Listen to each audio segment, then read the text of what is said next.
Hi guys, I thought I'd just make a video on booster packs and try to help people not get scammed. This may be a particular scam, but I'm not too sure. What's happened is I've actually received this from the seller. I've instantly told him what I believe is wrong with it, and he's instantly refunded me, and I'm sending this back to him. So it seems like he's quite legitimate himself. Maybe he's been sold this the way it is, possibly. I mean, when I first got it, the first thing I noticed was most of the boosters I own, you can see the way they're sealed at the bottom. They've got those vertical imprints all the way along, and they're quite consistent. Where you see at the top here, they're quite faded, so it just seems quite odd. I mean, the first thing I noticed was, there was a bit of creases and damage at the top, which isn't very common. A lot of these booster packs hold themselves pretty well. And on the back, there's a bit of discoloring there. But along the bottom, yeah, it's all nice and imprinted, but then on the top here you've got those ones that look like it's almost been opened carefully and then resealed, because if you look at the back, you got the same thing. There's a bit more indentations along here, but in this corner in particular, there's actually some bubbles here as well, which is very odd to see on a booster pack.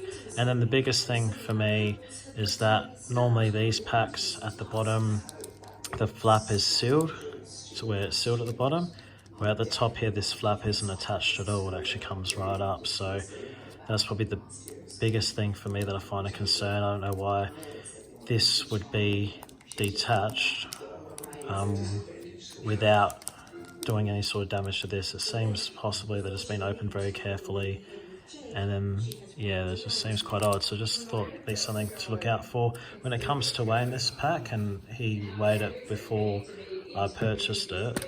It weighed at 21.1 grams, I think, roughly. So yeah, 21.11 grams. So possibly what could have happened is someone could have opened it, taken out the cards, refilled it with base set cards again, and still sold it so heavy. They could have put a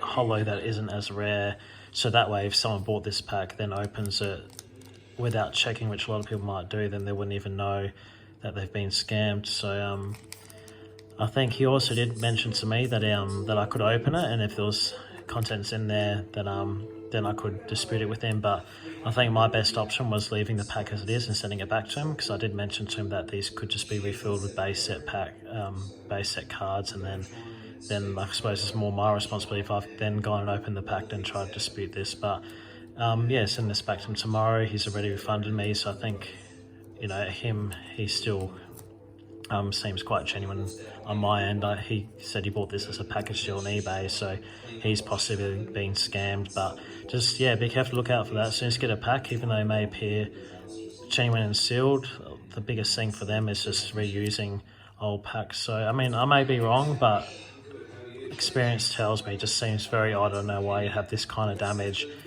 all these kind of issues on the top of a pack, and then the bottom seems consistent with most of the other packs I've bought, and then that biggest thing with the flap being detached at the top and attached at the bottom. So just something to help people with their purchasing packs. I mean, you can't tell everything in photos, but when you get them in person, definitely look over them just to check everything, because if this has been resealed, they certainly have done a very good job of it. They've done a very good job in opening the pack without damaging it to begin with. But yeah, there's always a way to tell, I'm sure. But yeah, thanks for tuning in, guys, and catch us next time.